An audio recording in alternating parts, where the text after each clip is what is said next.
नमस्कार मित्रांनो, आपला धनू या यूट्यूब चॅनलला तुमच्या सगळ्यांचं मनापासून स्वागत करतो। कसे आहात सगळे? मजेत ना? काही नाही, आज ऑफिसमध्येच बसलेलो आहे। दुपारी आल्यानंतर जेवलो आणि जेवण झाल्यानंतर म्हटलं चला आज थोड्याशा तुमच्याशी गप्पा मारू। गप्पा मारता मारता काही आयुष्यातले प्रसंग असतील किंवा बऱ्याचदा मागे पण मी तुम्हाला 1-2-3 व्हिडिओमधून सांगितलेले आहेत। आणि काल एक आम्ही दोघं नवरा बायकोनी एक वस्तू खरेदी केली पुन्हा एकदा। तर त्या संदर्भात तुमच्याशी एक आनंद झाला आणि ते तुमच्याबरोबर शेअर करावं, हाच या व्हिडिओ मागचा खरा उद्देश आहे। आणि ते असं आहे की पूर्वी म्हणजे 2012 ते 2017-18 पर्यंत एक साधारण आमच्या आयुष्यात खूप बॅड पॅच आला होता। संकट सांगून येत नाही तसं तेही तसेच आले होते। आणि त्या 5-6 वर्षाच्या कालखंडामध्ये जे काही मिळवलं होतं ते सगळं गमावलेलं होतं। त्यात मी माझ्या बायकोचं अक्षरशः म्हणजे मंगळसूत्र, कानातले काही ठेवलेलं नव्हतं। जे दोन्ही मंगळसूत्र म्हणजे वरती एक आपण डेली यूजसाठी घालतो, बायका ज्या घालतात तसं एक होतं आणि एक मोठं होतं। कानातले होते, जास्ती सोनं नव्हतं, परंतु जे होतं ते बायकोनी मोठ्या मनाने मला सपोर्ट करून ते दिलेलं होतं। आणि ते आम्ही त्यातनं काही आमच्या अडीअडचणी असतील त्यावेळेस त्या सोडवलेल्या होत्या। आणि त्याच्यानंतर एजन्सी लाईन चालू केली। नंतरनं हळूहळू थोडंसं परिस्थिती सुधारलेली होती। त्याच्यानंतर मी कार पण घेतली होती। नंतरनं मुली चांगल्या IT मध्ये सर्व्हिसला लागल्या। कालांतराने परिस्थिती सुधारली, पण आव्हान समोर असं होतं की कोरोनाच्या काळात माझं ऑपरेशन झालं आणि त्याच्यामध्ये मला एक 5-6 लाख रुपये खर्च आला। आणि तो खर्च आणि मोठीचं लग्न 2020 डोळ्यासमोर आलेलं होतं। त्यामुळं जे काही आपली हौस मौस करायची होती किंवा आपल्याला जे गमवले ते मिळवायचं होतं, ती वेळ ती नव्हती। जेणेकरून जबाबदाऱ्या पार पाडण्याची जबाबदारी ती त्यावेळेस होती। मग प्रायोरिटीवरती आम्ही त्या गोष्टी सगळ्या त्यावेळेस मोठीचं लग्न केलं। लग्न केल्यानंतर 2021ला 20 नंतर लगेच 21ला पुण्याला शिफ्ट होण्याचा निर्णय नगरवरून आम्ही घेतला। इच्छा नव्हतीच तशी बघितलं तर, कारण एजन्सी लाईन सगळं बंद करून पुण्याला यायचं, तिथं गेल्यानंतर पुन्हा काय करायचं हा प्रश्न डोळ्यासमोर होता। खूप म्हणजे सगळ्यांची इच्छा होती मी पुण्याला यावं। मोठीचं लग्न झाल्यानंतर ती पुण्याला स्थायिक झालेली होती, कारण तिचं IT सेक्टर तिथंच असल्यामुळे दोघंही तिथंच होते। मामाही माझा इथंच आहे, बहीण भाऊ सगळे पुण्यात असल्यामुळं सगळ्यांचं हे होतं की पुण्यातच जायचं म्हणून। पण माझ्या मनात ते अजिबात नव्हतं, परंतु नाईलाजाने मला सगळ्यांच्या आनंदावरती विरजण घालायचं नव्हतं आणि मी मनाविरुद्ध पुण्याला आलो। आल्यानंतर काही जबाबदारी मी पुण्यात आल्यानंतर नगरला काहीतरी सोडून आलो होतो, जेणेकरून मला ते थोडंसं मला अजून एक अडचणीच्या मार्गातनं मला बाहेर पडायचं होतं। मी पुण्याला आलो ऑगस्ट 2021ला। ते समोरचा व्यक्ती पैशासाठी मला थोडंसं म्हणजे मागत होता, त्याची अडचण होती, सगळ्या गोष्टी होत्या। मी माझी कार विकली, नगरला असंच गेलो, घरात कोणाला सांगितलं नाही, कार विकली आणि त्याचं ते देऊन टाकलं।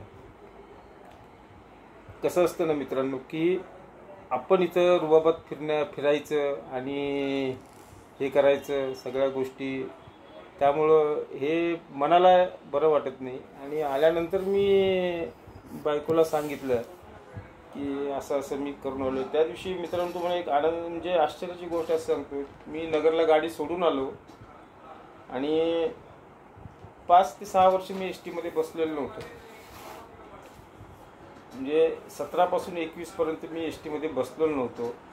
त्या दिवशी गाडी सोडून आल्यानंतर अक्षरशः मी एस टी पुढं मोकळे असताना मागच्या शीटवर बसून मी अक्षरशः म्हणजे स्वतःच असं एक हतबल झाल्यानंतर माणूस ज्या सिच्युएशनला पोचतो आणि त्या सिच्युएशनमधनं बाहेर पडतो, त्यावेळेस त्या बसमध्ये मी नगरहून पुण्याला येताना अक्षरशः मी रडलो होतो खूप. एकीकडं मी म्हणजे चला बाबा मोकळं झालो याचा आनंद होता, पण दुसरीकडं जे मिळवलं ते गमावल्याचं दुःख मनामध्ये सलत होतं. त्यात पुण्याला नवीन आलो होतो. नोकरी करावी का व्यवसाय करावा काही सुचत नव्हतं. बऱ्याच गोष्टी म्हणजे डोळ्यासमोर आव्हानात्मक होत्या. वयाच्या 55व्या वर्षी या सगळ्या गोष्टी पेलताना खंबीरपणे साथ दिली ती बायकोनी आणि आजही देते. आणि सगळं जे काय होतं हे त्यात तिचा फार मोठा सहभाग आहे. आणि आपण म्हणतो ना, यशस्वी पुरुषाच्या मागं एक स्त्रीचा हात असतो. तोच अदृश्य हात हा तिचा असतो. तो लोकांना दिसत नसतो, परंतु त्या नवऱ्याला चांगलं माहिती असतं की माझ्या मागं कुणाचा हात आहे. वेळोवेळी तिने साथ दिलेली आहे.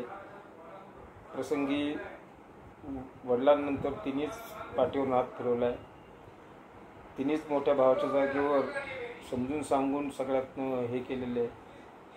आणि हे करत असताना आपोआप स्वतःचा धीर वाढत होता, स्वतःचा कॉन्फिडन्स वाढत होता स्वतःचं. आणि 2 सोन्यासारख्या मुली कायम ढाल आणि तलवारसारख्या माझ्या पुढं असायच्या, कधीही काय असू दे.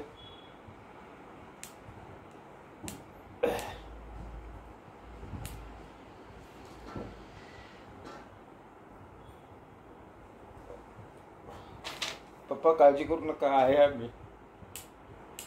हा शब्द आहे ना, हा बळ देऊन जायचं खूप. त्या बळावरच मी ठरवलं की आज आपल्याला मुली साथ देत आहेत, मुली मागं आहेत खंबीरपणे, आणि आपण काहीतरी करूयात. आता 5 महिने झाले आपण पुण्याला येऊन. या सगळ्या गोष्टी करत असतानाच नोकरी पत्करली, चांगल्या पदावर होती, पगारही सुरू झाला. हळूहळू एक एक गुंता सुटलेला होता. पण पुन्हा मागे गमावलेल्याची स्वप्न ही खुणवत होती की सगळं मिळवायचं आहे, हे करायचं आहे. मनाशी गाठ बांधून कामाला लागलो होतो. खचलो नव्हतो, पण मनाने थोडंसं हरलेलो होतो. आणि हे करत असतानाच ठरवलं होतं की जे जे सोनं माझं गेलेलं आहे ते परत मिळवीन, गाडी परत मिळवीन, आणि पुन्हा एकदा नव्याने या वयाचं कधी मला असं म्हणजे मी थकलोय किंवा असं मला कधी जाणवत नव्हतं, भासत नव्हतं. परंतु मनाशी गाठच बांधलेली होती की जे गमावलं ते पुन्हा मिळवायचं. आणि असं मग करता करता एक जण मित्र भेटले माझे. त्यांनी व्यवसायात भागीदारीचा सल्ला दिला. मी जावायशी, बायकोशी, सगळ्यांशी बोललो आणि विचार पूर्ण करून गजानन महाराजांच्या शेगावला गेलो. शेगावला जाऊन महाराजांच्या पाया पडलो. महाराजांना सांगितलं की महाराज एक नवीन पाऊल उचलतोय, तुम्ही साथ द्या, मी लढायला तयार आहे. झालं तर चांगलं होईल, नाही झालं तर आपण काही गमावणार नाही याची खात्री होती. 2022ला मी व्यवसायात उतरून भागीदारीमध्ये मी म्हणजे भांडवल त्यांचं होतं, परंतु बाकीचं सगळी जी काही जबाबदारी होती, मार्केटिंग असेल किंवा काही असेल, ते संपूर्ण माझी होती. आणि चांगले पैसे मिळणार होते असं ठरलं होतं. शेवटी आपल्या हातात किती दम आहे त्याच्यावर सुद्धा आपलं इन्कम ठरलेलं असतं. नुसतं पोकळ बाता मारण्यापेक्षा कर्तृत्वावर आणि हिमतीवर करून दाखवणं हे आपलं उद्दिष्ट असल्यामुळं पहिल्यापासून माझं तेच आहे. मी आता मागं हटायचं नाही आणि त्या कामाला आम्ही सुरुवात केली 2022ला. ऑगस्ट महिना होता आणि आज तारीख आहे 4 मार्च 2025. 3, 3.5, 22 आणि 3, 25 3 वर्षही नाही झाले अजून. 2.5 वर्ष झाले, 2.25 वर्षच झालेले. मित्रांनो, 2.25 वर्षामध्ये मी पहिलं ठरवलं होतं ते मी बायकोला छोटं मंगळसूत्र, जे प्रत्येक स्त्रीला आज डेली यूजसाठी म्हणतो, किंवा एक दागिना असावा घरात, म्हणजे जवळच्या जवळ फिरण्याकरता डेली यूजला, तसा पहिला दागिना तिला मी केला. आणि तिला जे होतं ते तिला पुन्हा आम्ही केलं. दोघांची त्याला साथ होती फक्त,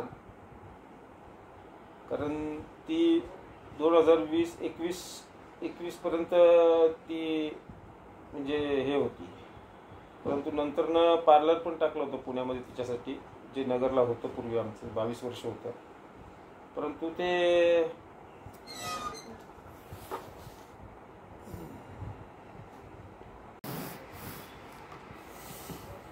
तर त्याच्यानंतर मग परत 2022ला 23ला मुलीचं लग्न झालं. लहान मुलीचं पुण्यातच झालं लग्न. जावई छान मिळाला, सगळं झालं. म्हणजे या सगळ्या जबाबदाऱ्या असताना थोडं कुठं एक सुरू केलं, धाकटीचं लग्न सुरू झालं. आणि धाकटीच्या लग्नात सुद्धा म्हणजे साधं सुद्धा जास्ती त्याचं अगदी आम्ही गाजाबाजा नाही केला. एक लिमिटेड लोकांमध्ये छान लग्न करून दिलं पुण्यामध्ये. ती सुखी आहे, मोठी पण मुलगी सुखी आहे.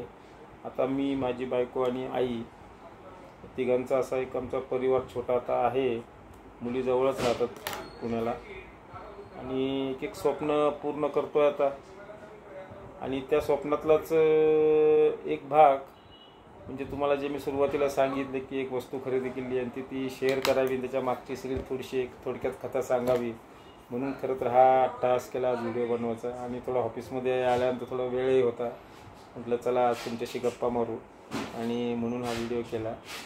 तर काल असंच आम्ही, सोन्याचा भाव खूप वाढलेला आहे, कारण 81,420 रुपये असा कालचा भाव होता 3 तारखेचा.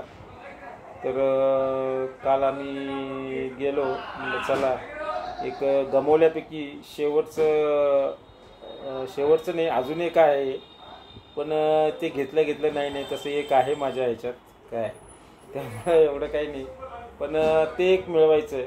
म्हणजे मी जे गमवलं आम्ही अडीअडचणीच्या वेळेस, अशा काही थोडंसं म्हणजे नाईलाजानी कळना, पण ते आम्ही मिळवतोय परत. आणि काही कुठं ताण नाही, काही नाही. परमेश्वराच्या कृपेने सगळं व्यवस्थित चांगलं आहे. 4 पैसे चांगले मिळतात.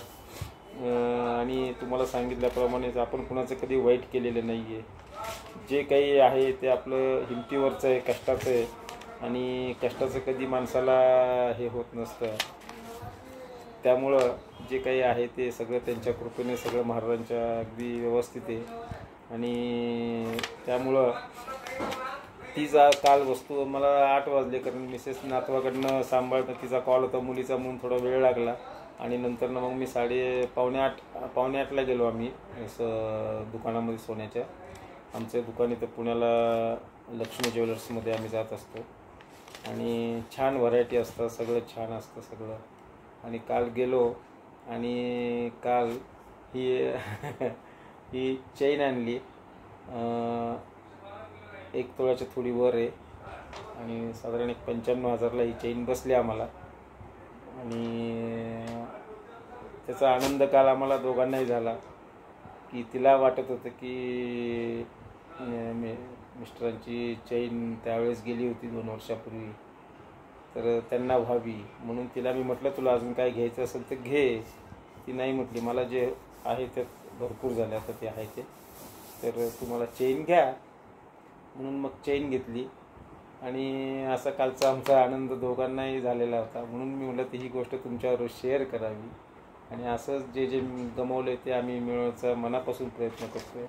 मित्रांनो, शेवटी कसं असतं, आयुष्यात संकट प्रत्येकाला येत असतात. संकट एका ठिकाणी थांबत नसतात आणि ती संकट आली की ती मोठ्या हिमतीने आणि निर्धाराने दोघांनी, संसाराची दोन चाकं जी असतात आपली, तर दोघांनी त्याला तेवढ्याच क्षमतेने पेलावं लागतं आणि तेवढ्या क्षमतेने त्याला निभावावं लागतं. संकट थांबत नाहीत, निघून जातात. आज आहे उद्या नाही, परत येईल परत जाईल, हे चक्र सुरूच राहत असतं. त्यामुळं कोणत्याही गोष्टीला खचून न जाता अगदी त्रास होतो हे मात्र निश्चित आहे. तुम्हाला त्रास होतो, मलाही झालेला आहे.